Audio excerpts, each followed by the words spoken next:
राज ठाकरे उद्धव ठाकरे एकत्र आले, अख्ख्या महाराष्ट्राला त्याचा आनंद झाला.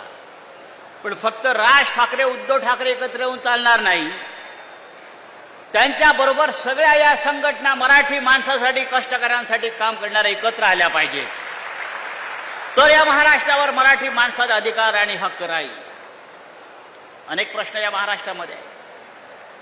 शेतकरी कामगार पक्षाला निवडणुकीमध्ये यश मिळालं नाही, शिवसेनेला यश मोठ्या प्रमाणात मिळालं नाही, राष्ट्रवादी काँग्रेस पक्षाला शरद पवारांसारखा नेता असताना यश मिळालं नाही. त्यामागची कारणं वेगळी आहेत. पण निवडणुकीमध्ये यश मिळालं नाही म्हणून खचून जाता कामा नये, तर पुढल्या लढाईसाठी आपण सज्ज राहायला पाहिजे.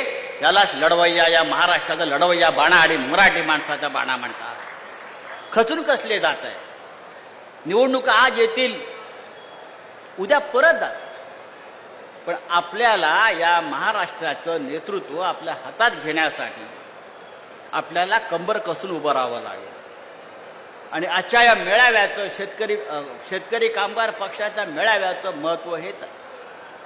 मी दिल्लीमध्ये 25 वर्ष आहे. आजही महाराष्ट्राचा रुबाब आहे दिल्लीमध्ये. आजही मराठी माणूस म्हटला, मराठी खासदार म्हटला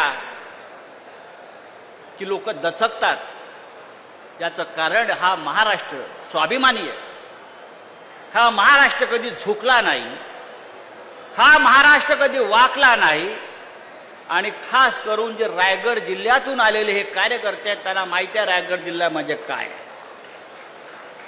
पण आज एक धोका रायगड जिल्ह्यात दिसतोय, जो मगाशी सन्माननीय राज ठाकरे यांनी सांगितला.